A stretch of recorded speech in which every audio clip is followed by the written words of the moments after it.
Assalamualaikum, salam Malaysia Madani. Berita wilayah petang ini dimulakan dengan rangkuman berita utama. Jabatan Imigresen mengesahkan 10 pendatang tanpa izin di depoh tahanan sementara Imigresen Bido yang melarikan diri pada Khamis lepas berjaya ditahan setakat pagi ini.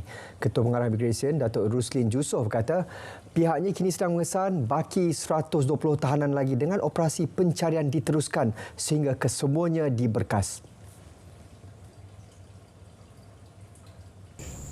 Fokus kita, risikan kita, operasi kita di kawasan-kawasan yang menjadi penempatan penduduk asing, warga asing. Contoh di sekitar Tapah ni, kita fokus di situ. Kita tidak menolak mereka akan pergi ke tempat bangsa mereka, keturunan mereka dan kawan-kawan mereka yang mungkin dah kenal sebelum ni untuk minta bantuan. Dan saya ingatkan jangan siapa-siapa memberi perlindungan lah. Kita akan ambil tindakan tegas lah, termasuk warga asing yang melindungi mereka yang melarikan diri ini. Semua pihak diminta untuk menghormati dan tidak terlanjur dalam membuat komen termasuk di media sosial berhubung keputusan Lembaga Pengampunan kepada bekas Perdana Menteri Datuk Seri Najib Tun Razak. Menteri Komunikasi Fahmi Fadil berkata perkara 42/1 Perlembagaan Persekutuan menetapkan bahawa Yang di-Pertuan Agong berkuasa untuk membuat sebarang keputusan dan ia tidak boleh dipersoal di mahkamah.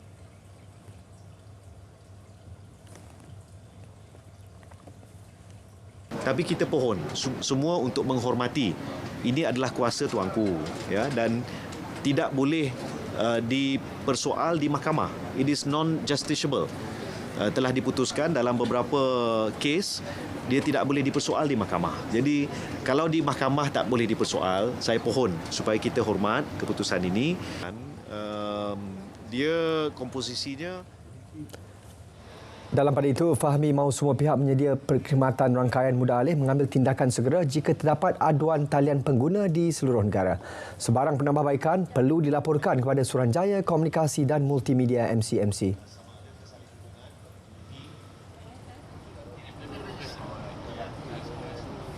Saya selepas ni akan bincang dengan pihak MCMC dan juga pihak DNB untuk kita teliti apa yang boleh dilakukan pada kadar segera, membolehkan lebih banyak menara menyediakan perkhidmatan 5G. Seperti yang kita semua sedia maklum, secara keseluruhan di seluruh negara, kita telah capai 80.2% capaian kawasan berpenduduk. Tapi ini secara keseluruhan. Akan timbul lagi kenaan. 2 pemandu lori maut akibat tersepit dalam kemalangan melibatkan 7 kenderaan di Lebuh Raya Utara Selatan pagi tadi. Naas di kilometer 288.1 arah utara, berhampiran kampung tersusun Tekah Simpang Pulai itu membabitkan 3 lori dan 4 kereta. Menurut penolong pengarah operasi bomba Perak, Sabarozi Nur Ahmad, kedua-dua mangsa maut merupakan pemandu lori membawa muatan gula pasir dan barangan logam. Mayat diserahkan kepada pihak polis untuk tindakan lanjut. Dalam pada itu, polis mengesahkan naas terbabit terjadi selepas trailer membawa muatan gula hilang kawalan sebelum masuk laluan bertentangan. Menurut Ketua Polis Daerah Ipoh, ACP Yahya Hassan, semakan mendapati pemandu trailer berkenaan memiliki 2 rekod saman trafik lampau. Kes disiasat mengikut Akta Pengangkutan Jalan 1987. Susulan kes kemalangan maut di tapak Lombong Bukit Perangin dekat Kubang Pasu Khamis lepas, surat arahan henti tugas dikeluarkan Jabatan Mineral dan Geosains selaras Akta Pembangunan Mineral 1994. Turut ditutup akses masuk ke kawasan kejadian. Menteri Sumber Asli dan Kelestarian Alam Nik Nazmini Ahmad berkata laporan awal mendapati kawasan Muka Lombong berada dalam keadaan tidak stabil dan berisiko untuk berlaku runtuhan susulan.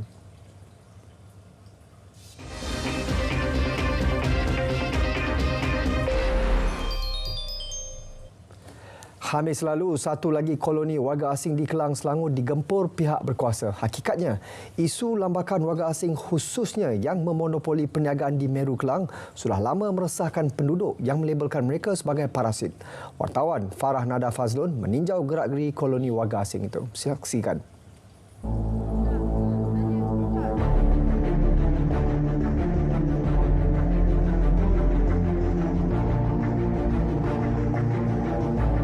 Sepatutnya kawasan ini tempat bertamu penduduk tempatan mencari rezeki. Namun ini yang terjadi.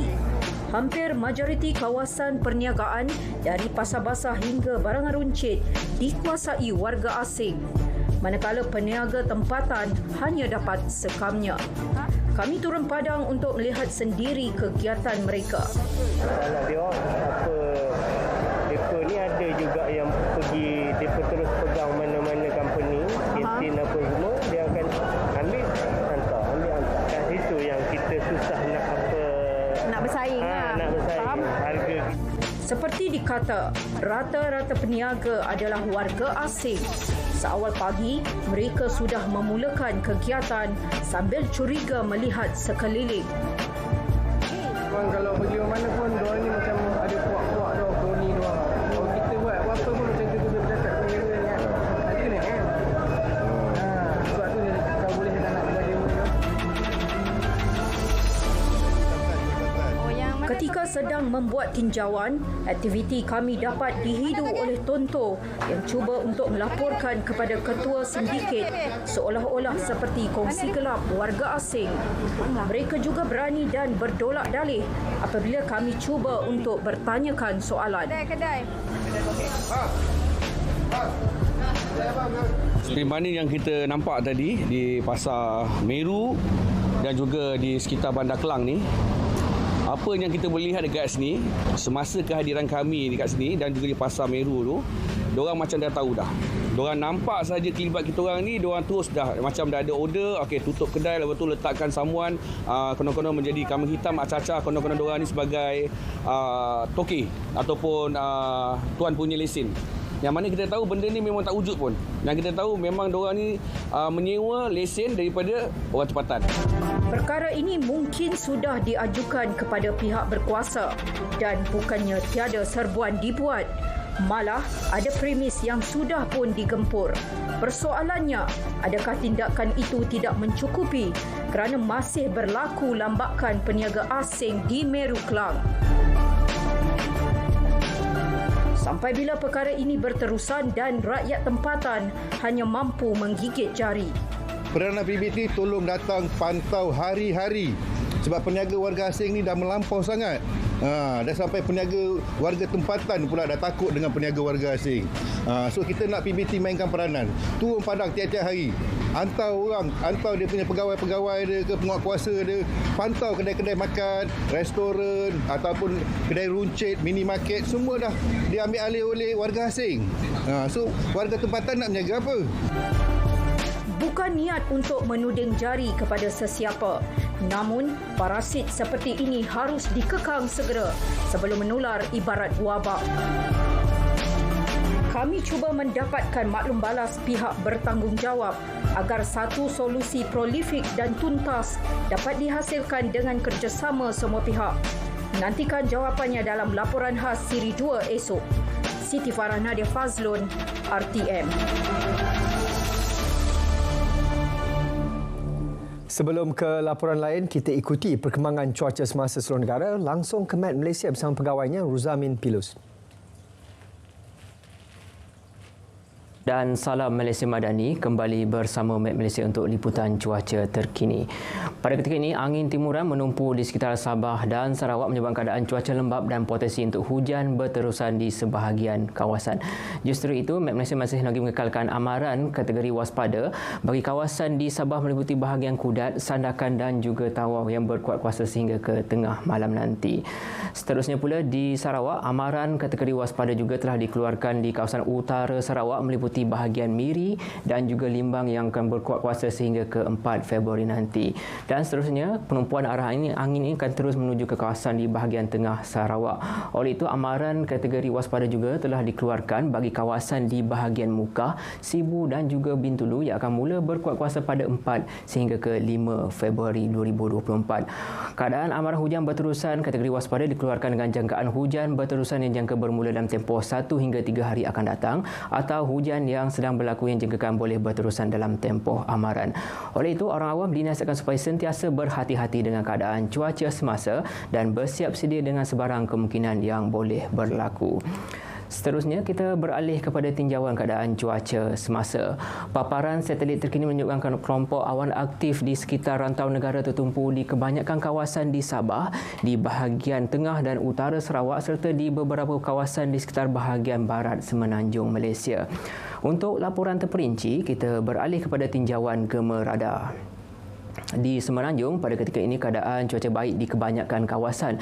Namun keadaan hujan peserta ribut peti di satu dua kawasan masih lagi dicerap, terutama di selatan negeri Kedah, di negeri Perak, negeri Selangor, wilayah Persatuan Kuala Lumpur dan Putrajaya, daerah Seremban dan Port Dickson di negeri Sembilan serta di kawasan barat negeri Johor. Dengan keadaan cuaca hujan terutama di sekitar negeri Perak dan sebahagian kawasan di negeri Selangor, kami jangkakan boleh berlanjutan sehingga ke awal malam nanti.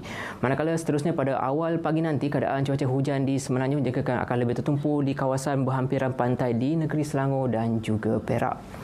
Kita beralih pula tinjauan cuaca di Sarawak.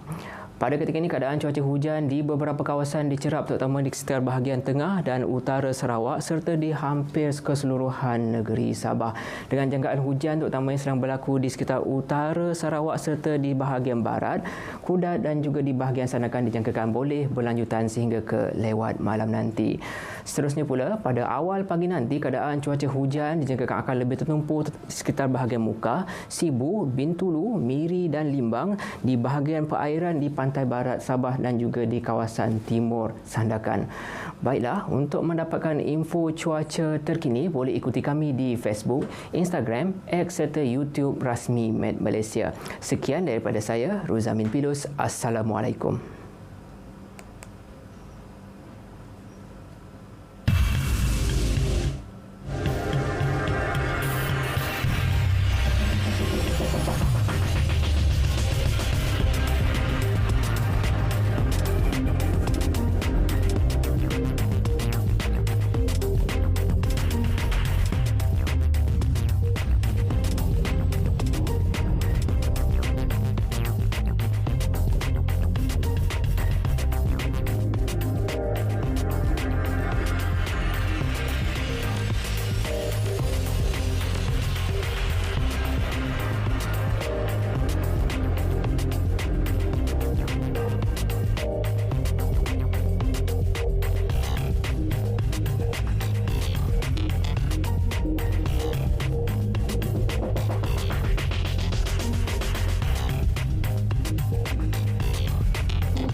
Betul ke ni? Awak yakin ke? Bila awak dengar semua ni? RTM menerbitkan satu segmen khas tajuk Biar Betul. Ini baru betul. Tantis Villa, semak kesahihan. Saksikan segmen Biar Betul dalam Kanta 744 setiap hari.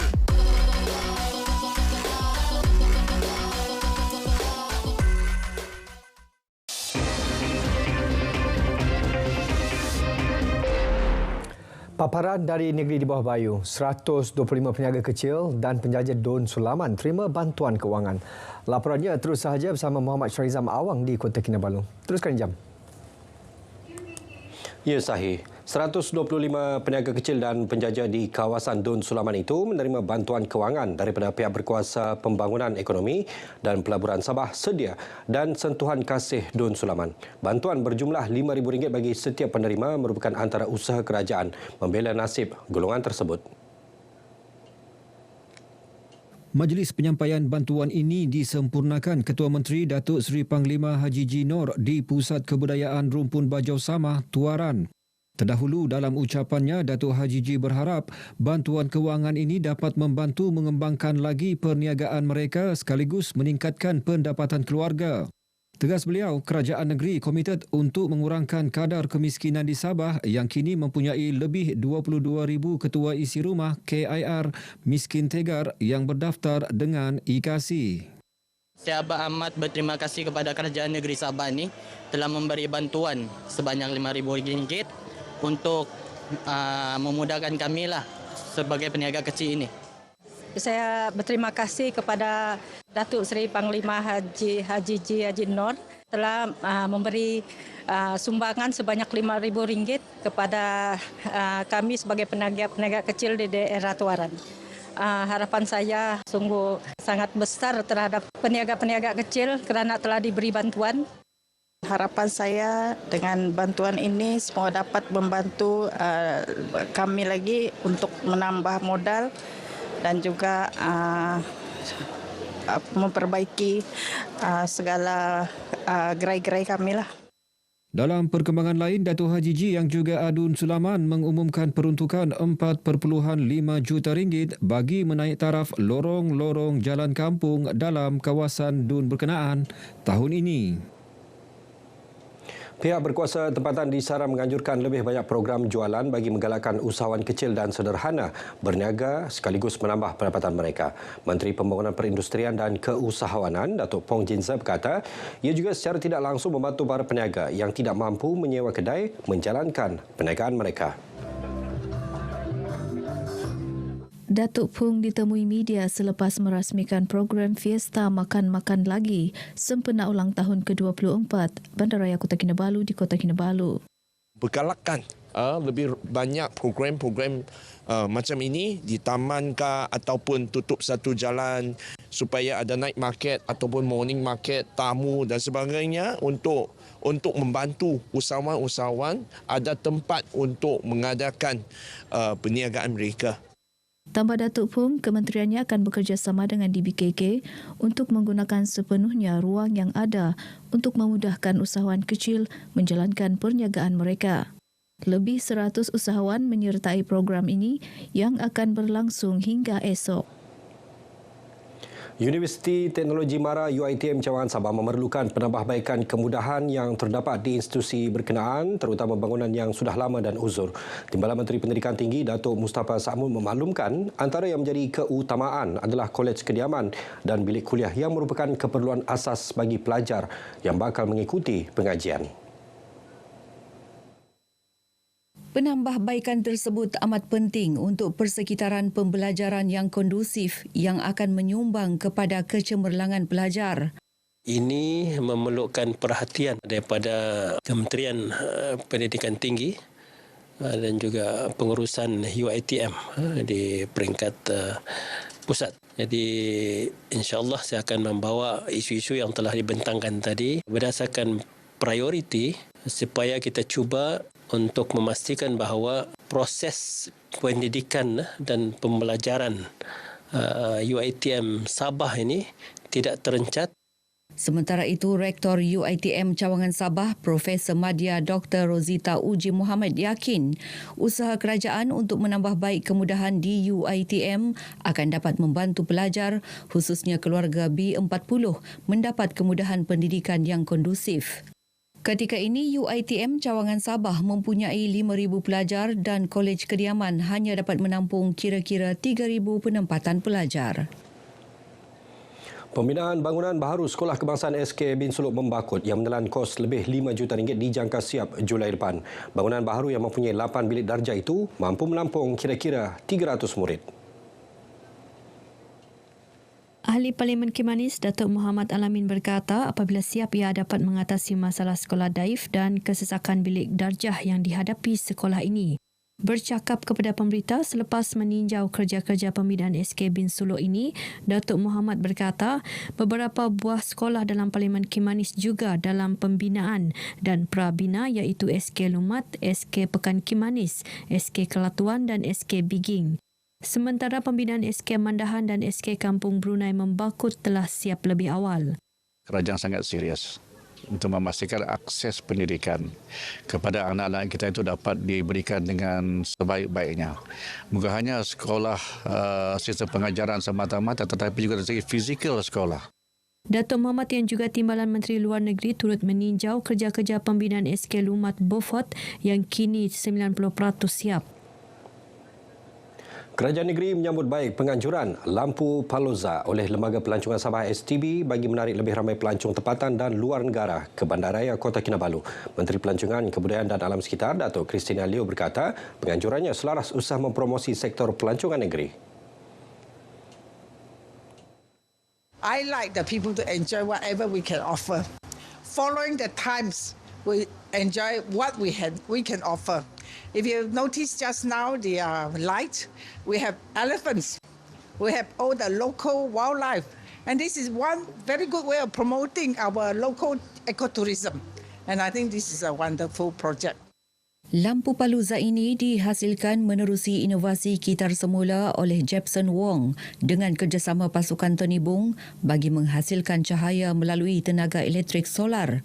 Turut dipamerkan seni cahaya hasil karya dua artis tempatan, Azlan Dulikap dan Rosmaini Sunarjo, selain persembahan lampu laser yang ditayangkan ke bangunan Lembaga Kebudayaan Sabah. Jabatan Kemajuan Malaysia Kemas Parlimen Tawau menyasarkan 730 kanak-kanak memasuki Tabika tahun ini. Pegawai Kemas Daerah Tawau Yusli Nasir berkata peningkatan itu disebabkan ramai ibu bapa dan penjaga memohon untuk mendaftarkan anak-anak mereka ke Tabika Kemas.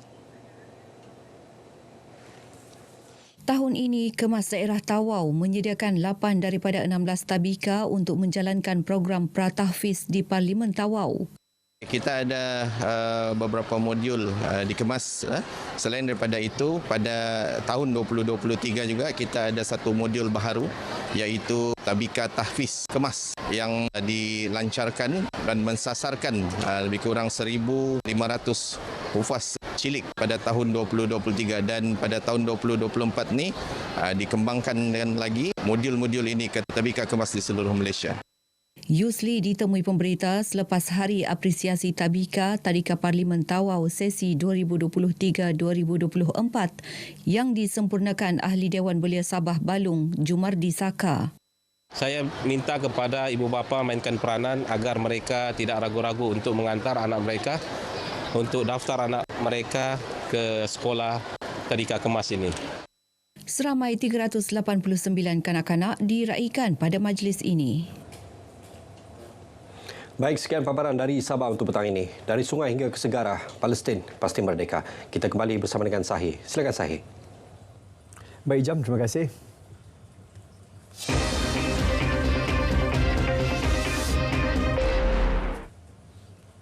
Seterusnya kita ke Bumi Kenyalang. Fokus hari ini bagi penstrukturan semula Jawatan Kuasa Teknikal MA63, dua nama baru dicadangkan Wakil Sabah dan Sarawak. Perinciannya kita langsung saja bersama Buma Wen di Kuching. Silakan Buma. Sahih, terima kasih. Penyusunan Malaysia MA63 bakal selesai bulan ini. Timbalan Perdana Menteri Datuk Seri Fadilah Yusof berkata beliau telah mencadangkan dua nama baru bagi mewakili Sabah dan Sarawak untuk dilantik ke jawatan kuasa berkenaan. Dan daripada Sabah, kita akan cadangkan YB Datuk Iwon, iaitu Menteri Koperasi dan Pembangunan Usahawan Persekutuan, dan juga YB Datuk Arun akan duduk dalam itu jawatan kuasa tersebut, jawatan kuasa teknikal untuk mewakili Sarawak. Beliau memberitahu demikian kepada pemberita selepas majlis penyampaian ampau dan sumbangan Tahun Baharu Cina kepada warga emas serta orang kelainan upaya kawasan matang di Dewan SUPP Sungai Tengah di Kuching hari ini. Penstrukturan semula jawatan kuasa teknikal dilakukan berikutan tiada lagi portfolio menteri di Jabatan Perdana Menteri, Hal Ehwal Sabah Sarawak dan tugas-tugas khas setelah rombakan kabinet tahun lepas. Sebelum ini, portfolio berkenaan disandang Datuk Armizan Muhammad Ali yang kini dilantik sebagai Menteri Perdagangan Dalam Negeri dan Kos Sara Hidup. Dalam pada itu, Datuk Seri Fadilah turut memaklumkan jawatan kuasa penyelarasan kini ditukar kepada jawatan kuasa kerja yang bakal diwakili pegawai-pegawai kerajaan. Jelasnya, ia berfungsi sebagai landasan perbincangan perkara-perkara asas yang mana jika tiada penyelesaian akan diputuskan di peringkat jawatan kuasa teknikal sebelum dibawa ke Majlis Tindakan MA63. Menurutnya lagi, memorandum dan draft sudah disediakan dan akan dibawa ke Kabinet secepat mungkin untuk kata putus pada bulan ini. Saudara, makanan di Malaysia merupakan wadah komunikasi yang menjadi pemangkin kepada penyebaran budaya serta berupaya menyatukan masyarakat dalam keadaan aman, damai dan harmoni. Ia juga mempunyai sejarah dan nostalgia tersendiri dalam merancana tamadun sesuatu bangsa. Menteri Perpaduan Negara Datuk Seri Aaron Ago Dagang berkata, kepelbagaian jenis makanan asli yang berasal dari setiap negeri di negara ini merupakan keunikan yang jarang ditemui di negara-negara lain. Saya haraplah dalam kita mengenali warisan kita melalui makanan ini juga merupakan usaha yang unik bagi kita beriktiraf dan menghargai keunikan adat budaya warisan setiap kaum yang merupakan aset negara. Beliau berucap demikian semasa merasmikan Food Unites Ini Warisan Kita edisi Sarawak di Kuching. Program 2 hari bermula hari ini hingga esok di tebingan Kuching itu menyasarkan kehadiran kira-kira 10,000 pengunjung. Laksa Sarawak dipilih sebagai menu utama program melibatkan pameran 12 restoran yang menyediakan menu tersebut. Kesemua 12 restoran ini diiktiraf sebagai citarasa menu kami kerana berjaya mengetengahkan premis makanan yang menghimpunkan perpaduan menerusi hidangan makanan rakyat Malaysia. Food Unites akan diteruskan di 13 negeri dan 3 wilayah persekutuan sepanjang tahun ini bagi menyemarak perpaduan dalam kalangan rakyat melalui pendekatan warisan makanan. Agensi Pembangunan Bahagian Betong BDDA telah meluluskan beberapa projek baharu bernilai RM63 juta yang akan dilaksanakan pada tahun ini. Menurut Timbalan Premier Dato' Amar Douglas Sugambas, daripada jumlah tersebut, sebanyak RM33 juta akan digunakan untuk penganjuran aktiviti pertanian yang menjana pendapatan. Ini termasuk pertanian moden seperti fertigasi serta hidroponik dan latihan berkaitan akan diberikan kepada belia yang berminat. Tambah Dato' Ahmad Douglas, tapak seluas 260 hektar berkaitan berbuling stolpot telah dikenal pasti untuk pertanian pintar, precision agriculture untuk menjadi pengeluar utama sayuran, buah-buahan dan makanan. Beliau menyatakan demikian pada sambutan pra Tahun Baru Cina di Sepauh Betong.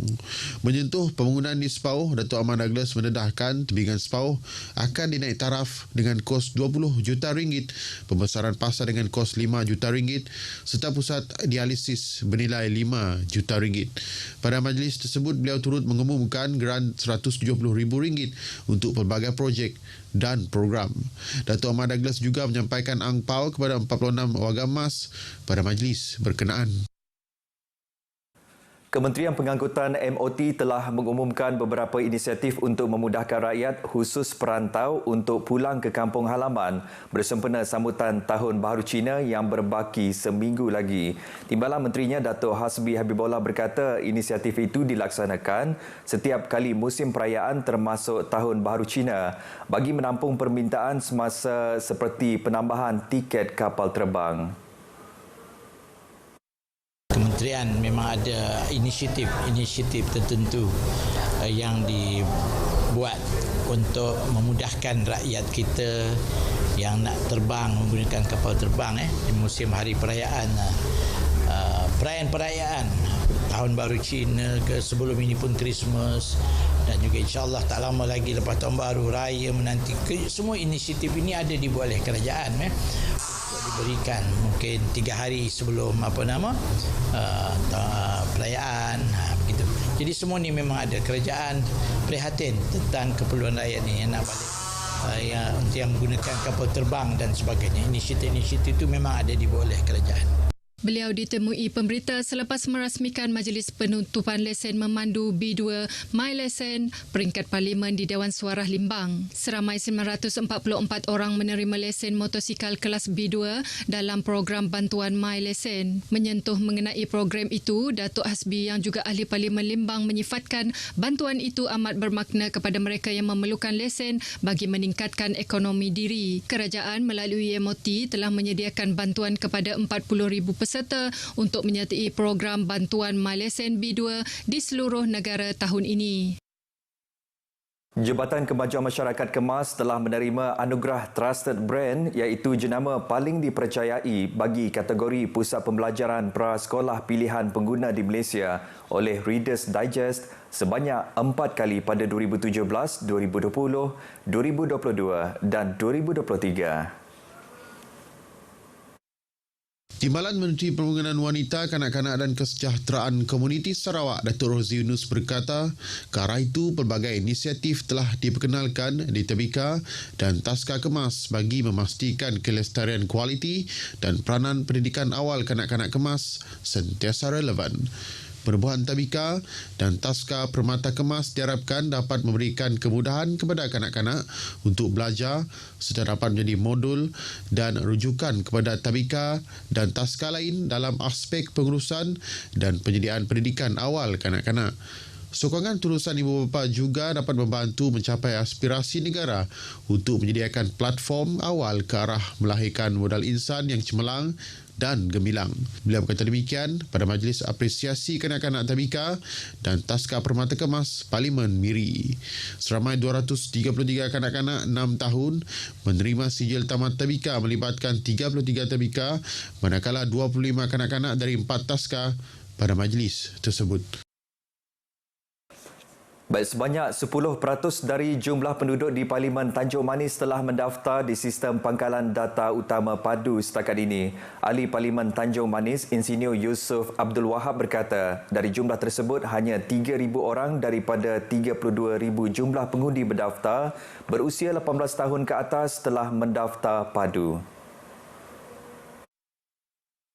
Ini adalah satu jumlah yang agak rendah. Justru penduduk di Parlimen Tanjung Manis dinasihati agar datang ke Pusat Ekonomi Digital PEDI di kawasan masing-masing untuk mendaftar dan mengemaskini data mereka dalam padu. Ini juga bagi memastikan individu yang sebenarnya layak mendapatkan bantuan-bantuan yang disalurkan oleh pihak kerajaan. Untuk sama-sama mengemaskini data kita dalam sistem padu supaya kita tidak terlepas daripada bantuan-bantuan yang akan disalurkan oleh pihak kerajaan. Saya hanya takut sekiranya ramai di antara penduduk kita di kawasan Tanjung Manis ini tidak mendaftar. Nanti bantuan-bantuan yang akan disalurkan oleh kerajaan mungkin kita akan terlepas. Jadi saya haraplah lebih ramai lagi akan tampil untuk mendaftar dalam sistem padu.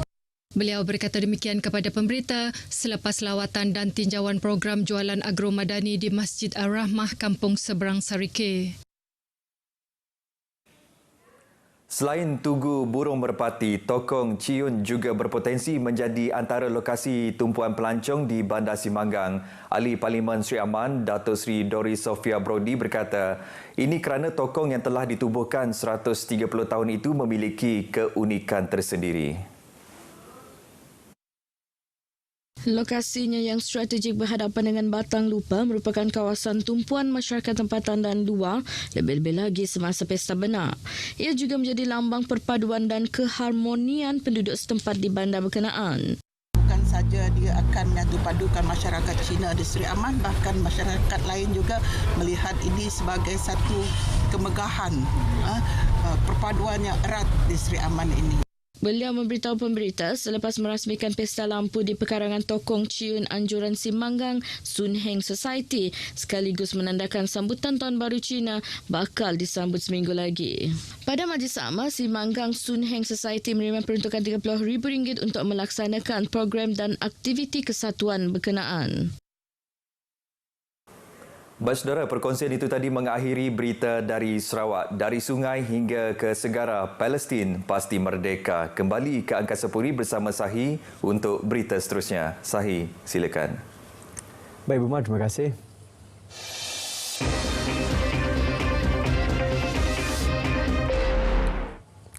Tingkat kesedaran generasi muda tentang sejarah antara fokus berita dari Melaka. Perinciannya langsung sama Nur Safina Sari. Silakan.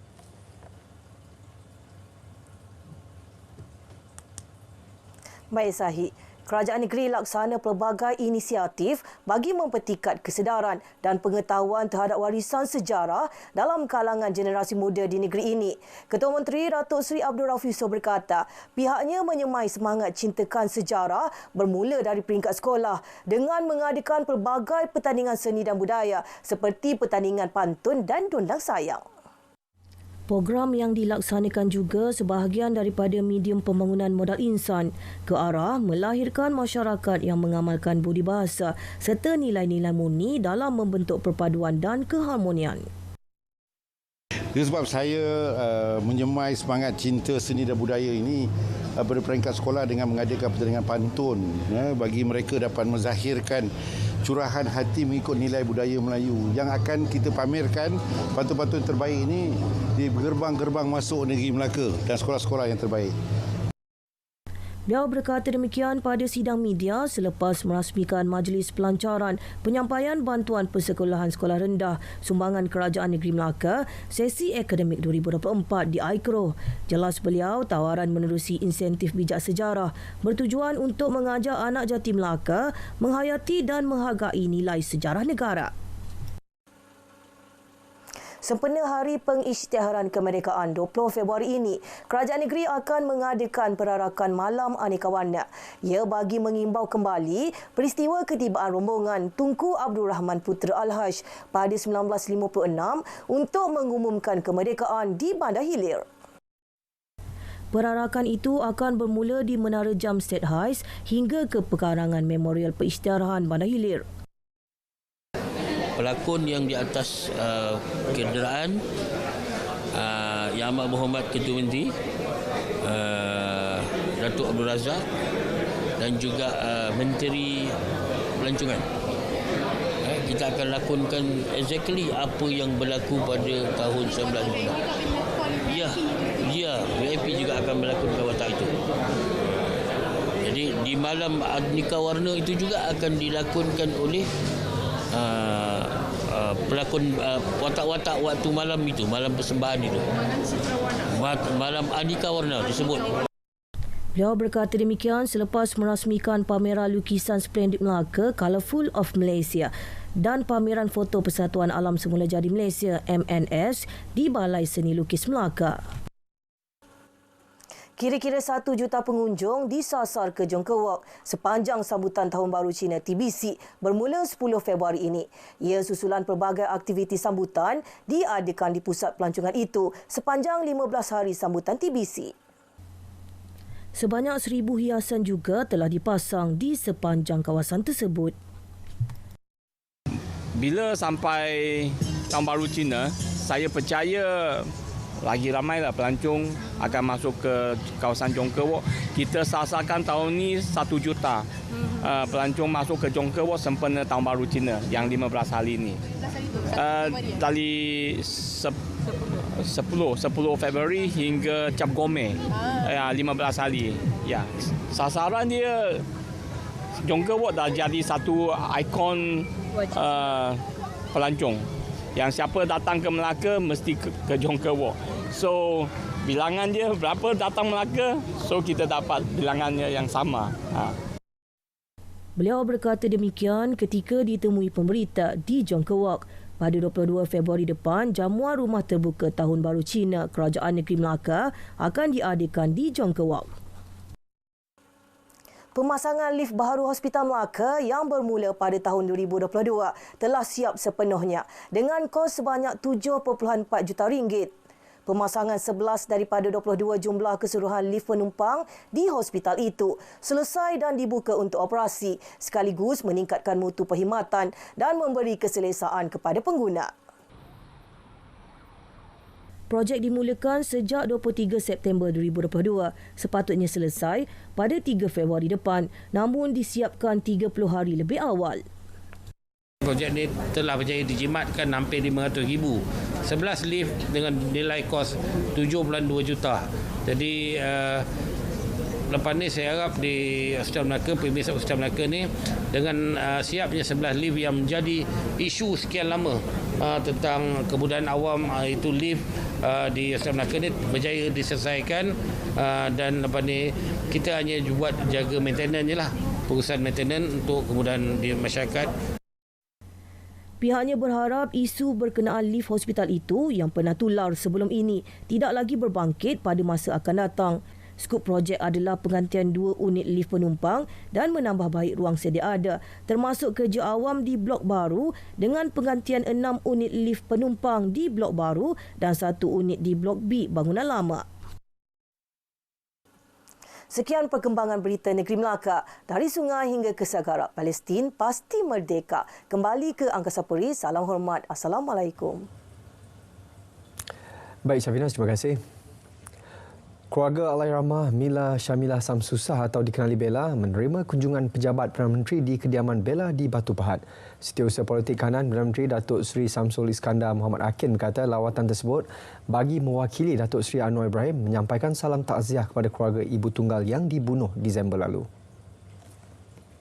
Sumbangan turut disampaikan kepada keluarga Bella yang kini menjaga 2 anak Allahyarhamah selain bersedia membantu mereka sekiranya diperlukan.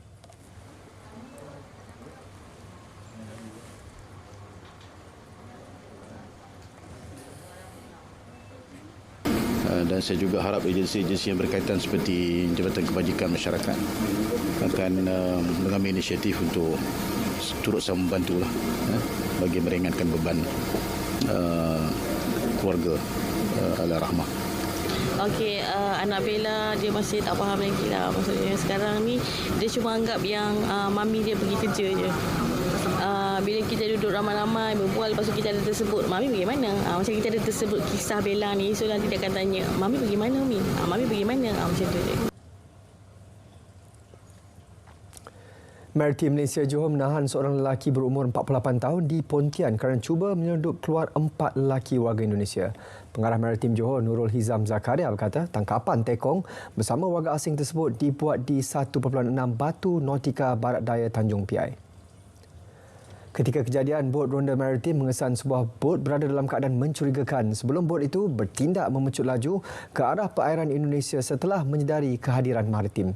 Selepas berjaya memintas bot berkenaan, Maritim Johor mendapati kesemua warga Indonesia berumur 25 hingga 38 tahun cuba keluar dari negara untuk menuju ke Tanjung Balai, Indonesia.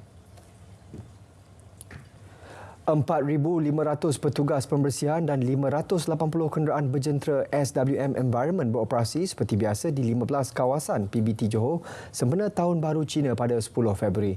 Tindakan bertujuan menampung pengurusan sisa pepejal yang dijangka meningkat. Pengurus Besar Korporat Muhammad Nurlisa Muhammad Nordin berkata tumpuan akan diberikan kepada perkhidmatan kutipan campur satu merangkumi sisa pukal, sisa kebun dan barangan kitar semula. Ia bagi memenuhi keperluan masyarakat Cina yang bakal membuat pembersihan dan persediaan di kediaman masing-masing. Sisa perayaan seperti mercun hendaklah diuruskan secara berhemah bagi memastikan keselamatan pekerja yang bertugas di lapangan. 8 lokasi panas dikenal pasti kerap berlaku kemalangan di seluruh Melaka akan diberi tumpuan sempena sambutan Tahun Baru Cina. Exco Negeri Datuk Hamid Maitin Kunju Bashir berkata, op Tahun Baru Cina itu akan dilakukan oleh JPJ sepanjang bulan ini. Operasi bagi memastikan kelancaran pergerakan kenderaan di seluruh Melaka sepanjang musim perayaan ini. Akan mencipta jadi operasi akan mula 1 hingga 29 di seluruh Melaka dan kita mengenal pasti ada 8 hotspot yang kita tahu sebagai kawasan punca-punca kemalangan, kawasan-kawasan panas untuk kawasan-kawasan kemalangan dan juga kawasan yang pengguna selalu kerap berlaku kemalangan. Beliau mengatakannya selepas merasmikan kempen keselamatan Jalan Raya sempena sambutan TBC di Bukit Beruang. Terdahulu, lebih 50 peserta membuat penukaran topi keledar lama kepada topi keledar baru yang selamat dilulus SIRIM.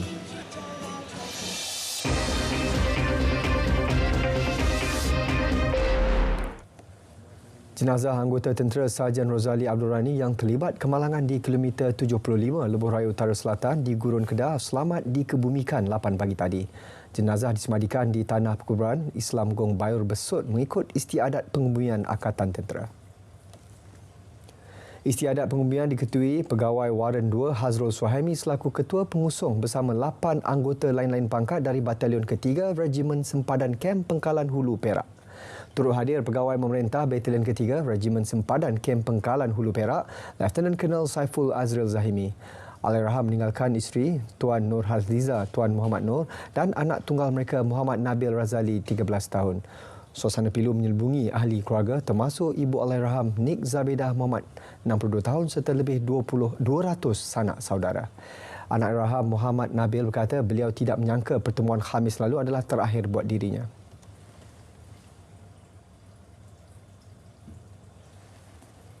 Terusan dia naik hijau, ayah naik hijau. Lepas tu dia hantar kami pergi sekolah. Masa tu sempat lagi yang salam dengan ayah. Lepas tu dia pergi hantar truk askar kan. Masa tu baru tahu. Dalam pada itu, keluarga Diraja Kedah menzahirkan ucapan takziah kepada seluruh ahli keluarga anggota tentera yang maut dalam kemalangan berkenaan. Kedah Royal Family dalam kenyataan maklumkan, keluarga Diraja Kedah turut mendoakan agar roh mereka ditempatkan bersama orang-orang yang beriman dan beramal soleh. Dalam kejadian kira-kira pukul 10.45 pagi semalam, 3 anggota tentera, Sarjan Rozali Abdul Rani, Korporal Muhammad Asri Idris dan Lance Korporal Muhammad Hafiz Haris maut selepas dirempuh sebuah lori. Kejadian berlaku ketika ketiga-tiga anggota daripada pasukan 3 Regimen Sempadan yang berpangkalan di Kem Pengkalan Hulu Perak sedang dalam perjalanan ke Markas Brigade 30, Kem Bukit Chowder Kangar Perlis untuk mengambil anggota yang menjalani eksersis Satria Gagah. Perkembangan teknologi melalui media sosial boleh dimanfaatkan untuk mengeratkan perpaduan kaum di negara ini. Ketua Setiausaha Kementerian Perpaduan Negara, Datuk Azman Muhammad Yusof berkata, platform itu mampu mengekalkan ikatan silaturahim sekaligus berpotensi mengukuhkan lagi hubungan pelbagai kaum. Teknologi juga boleh merapatkan kita antara satu sama lain, tapi dengan syarat kita menggunakan cara yang baiklah. Bukan untuk kita menggunakan teknologi untuk menyalahkan antara satu pihak dengan pihak yang lain. Beliau berkata demikian selepas menghadiri Karnival Tahun Baru Cina di Arau Perlis. Raja Muda Perlis, Tuanku Syed Faizuddin Putra Jamlulal berkenan merasmikan Karnival Tahun Baru Cina yang bermula semalam sehingga esok. Majlis Agama Islam dan Adat Istiadat Melayu Perlis MAIPS menyalurkan sumbangan bantuan persekolahan kepada Jabatan Pendidikan Negeri sebanyak RM8.92 juta. Lebih 12,000 pelajar seluruh Perlis mendapat manfaat. Ketua Pegawai Eksekutif MAIPS Muhammad Nazim Muhammad Nur memaklumkan sumbangan bertujuan membantu anak-anak asnaf. Pelajar menerima bantuan RM700 setiap seorang meliputi RM300 untuk pakaian sekolah dan alat tulis serta wang saku. Setiap sekolah akan melantik guru murabi khusus yang ditugaskan untuk menjaga kebajikan pelajar kurang bernasib baik.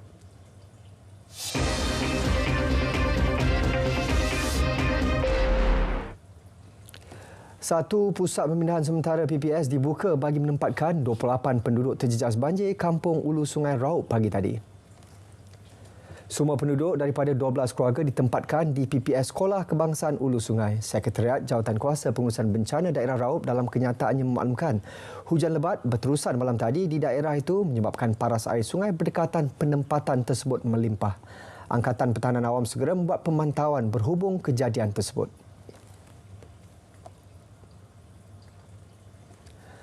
Lelaki warga Myanmar ditahan Jabatan Imigresen Terengganu kerana memiliki kad Suruhanjaya Tinggi Pertubuhan Bangsa-Bangsa Bersatu bagi pelarian UNHCR palsu. Ditahan dalam op kutip dan op belanja di Bandar Jertih Besut semalam. Pengarah JIM Terengganu Azhar Abdul Hamid berkata lelaki itu merupakan seorang daripada keseluruhan 25 pendatang asing tanpa izin yang ditahan. Lelaki berusia lingkungan 20-an itu bergerak bebas tanpa rasa takut kerana menyangka jika memiliki kad palsu itu tidak akan dikesan pihak berkuasa.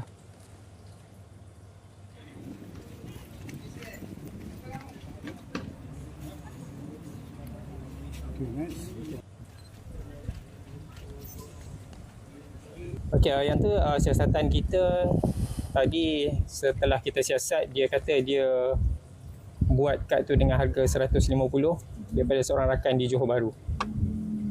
Jadi kita akan trace ke macam mana tuan? Yang tu memang kita ambil lah, memang confirm kata salah sebab tuan balian tu lelaki. Kad tu bila kita scan memang owner asal adalah perempuan. So totally memang salah lah yang tu. 154 warga asing diperiksa dalam operasi terbabit. Pertubuhan Orang Cacat Penglihatan Malaysia SBM Cawangan Kelantan bakal menganjurkan jualan amal bertujuan mengumpul dana untuk pembinaan bangunan pejabatnya. Pengurusinya Azmi Abdul Manaf berkata sehingga kini dana terkumpul hanya RM100,000 berbanding kos keseluruhan RM800,000. Pembinaan bangunan baru itu akan dibuat di Tangok, Bacok di atas tanah pemberian kerajaan negeri beberapa tahun lalu. Bangunan pejabat itu akan memudahkan ahli SBM di Kelantan mengadakan pelbagai aktiviti bagi menjana ekonomi ahli.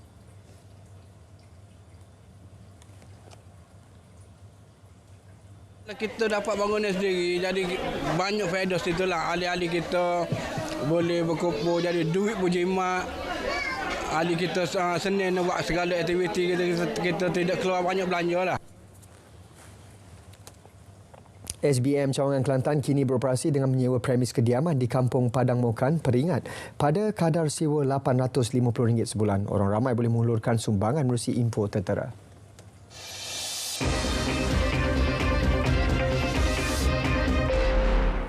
Lebih 530 warga asing diperiksa dalam operasi bersepadu yang dijalankan Jabatan Imigresen Negeri Selangor di Pasar Borong Selangor, Seri Kembangan. 277 daripadanya warga Myanmar. Pengarah Imigresen Negeri Selangor, Khairul Aminus Kamarudin berkata sebuan dilakukan susulan aduan diterima daripada orang awam.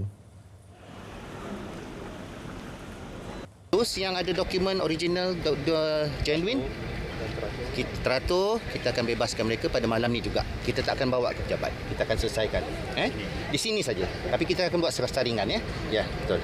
Itu kad saringan. Selepas tu selebihnya yang mana yang didapati disyaki melakukan kesalahan, disyaki, kita akan bawa ke Ibu Negeri di Shah Alam. Bahagian penguasa akan buat semakan, buat pengesahan dalam sistem. Kita akan tahan reman mereka setelah laporan polis dibuat. Akan muktamadkan, akan buat kertas siasatan dan bergantung kepada timbalan pendakwa raya kita untuk buat keputusan. Datuk Bandar Subang Jaya, Datuk Muhammad Fauzi Muhammad Yatim yang turut menyertai operasi menegaskan usaha pemutihan pihaknya bertujuan memastikan warga tempatan tidak menjual lesen operasi kepada warga asing.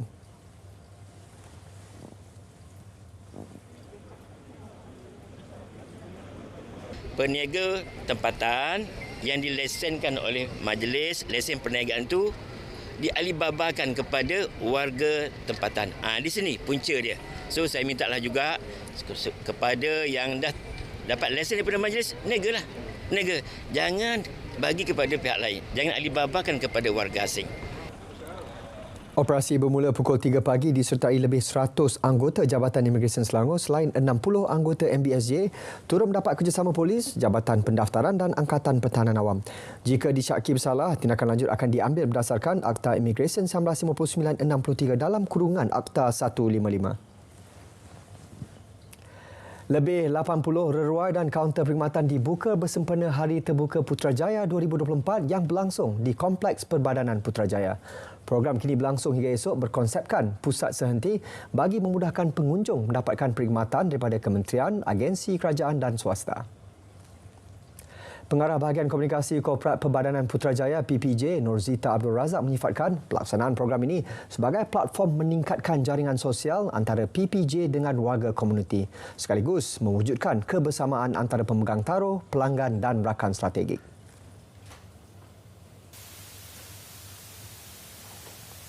Daripada 1 Februari, masa hari cuti wilayah persekutuan juga, pengunjung ramai datang tak putus-putus untuk mendapatkan semua perkhidmatan kerajaan yang mereka dah boleh mendapatkan lebih kurang perkhidmatan daripada 18 kementerian dan 22 agensi-agensi kerajaan. Di samping itu juga terdapat agensi-agensi swasta seperti perbankan untuk perkhidmatan-perkhidmatan yang terkini mengenai promosi keuangan dan juga perkhidmatan daripada pihak telco. Kita bawa kaunter seperti LHDN, pejabat akauntan negara untuk wang-wang yang akan dituntut dan juga keistimewaan diberi daripada PDRM untuk diskaun terpilih bagi saman trafik sebanyak 50% diskaun. Dan untuk saman kompaun Perbadanan Putrajaya juga mempunyai kadar istimewa selama 4 hari ini sehingga RM10 sahaja. Turut diadakan penggabungan 3 produk jualan rahmah iaitu kembali ke sekolah, barang keperluan kering dan kempen beli barangan Malaysia dengan kerjasama KPDN. Selain itu, hampir 24 majikan menawarkan 2,000 peluang pekerjaan menerusi segmen Karnival Kerjaya My Future Jobs dengan kerjasama Perkeso.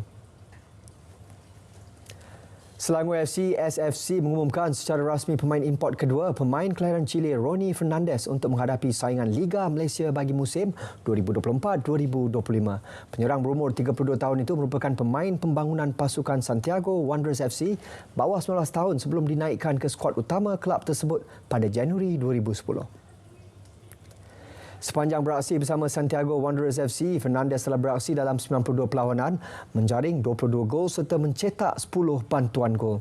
Ronnie kemudian melebarkan sayapnya ke negara Arab Saudi dari tahun 2017 hingga 2021 selain pernah dinobatkan selaku penjaring terbanyak Saudi Pro League dengan 13 jaringan gol.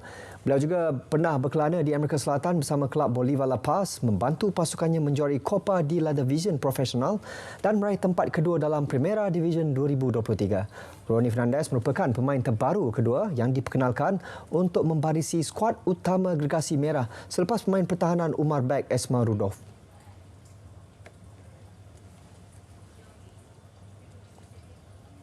Pengurusan berkualiti dengan harga berpatutan itu yang ditawarkan syarikat pengendali ibadah umrah KRS Travel Sdn Bhd KRS Travel kepada umat Islam mengerjakan ibadah itu di Tanah Suci. Dengan harga pakej bermula RM7,250 seorang, jemaah yang mengambil pakej KRS Travel sehingga Mac ini akan mendapat bermalam di Taif secara percuma. Ketua Pegawai Eksekutifnya Muhammad Suranabari Muhammad Khalil berkata pihaknya menjangkakan 2,000 jemaah akan mengerjakan umrah tahun ini.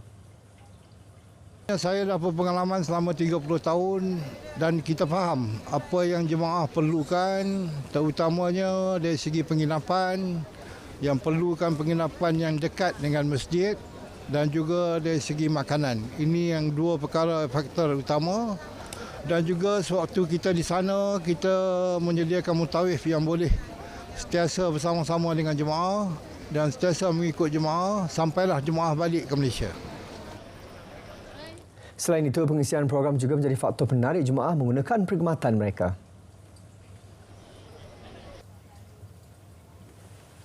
Tapi kami ni kalau seboleh-boleh yang mungkin menekankan berkaitan dengan pengisian dalam ibadah tersebut. Berkaitan dengan pengisian, contohnya kita buat program tambahan. Contohnya seperti kita pergi ke tempat-tempat yang mana sendiri yang Nabi pergi, kita usaha untuk pergi. Walaupun travel agency yang lain tak pergi, tapi kita usahakan juga untuk pergi ke tempat tersebut kerana ada kaitan dengan Nabi Muhammad SAW. Dalam pada itu, kalangan jemaah yang menggunakan perkhidmatan KRS Travel berpuas hati dengan kualiti yang disediakan. Bagi jemaah-jemaah lain, saya syorkan pilihlah KRS Travel ini sebab yakin dan percaya bahawa perjalanan-perjalanan kita pastinya disusun dengan baik sehingga kita pulang nanti. Ya, jadi kalau ada apa-apa masalah pun, bila kita dapatkan mutawif daripada KRS, mereka sentiasa terbuka dan berlapang dada untuk menolong kita. Pengalaman pahit yang dialami oleh jemaah-jemaah lain dengan syarikat-syarikat lain, khususnya PJS, pengelola jemaah haji ni yang private ni, oleh kerana masalah visa, tetapi KRS tidak pernah mengalami masalah. Jadi jemaah sangat-sangat suka hati. Dan juga hotel-hotel yang janjikan tidak pernah ditukar ataupun diganti dengan hotel-hotel yang lain.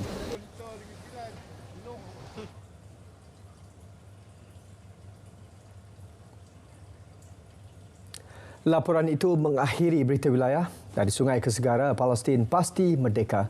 Malaysia Madani, tekad perpaduan penuh harapan.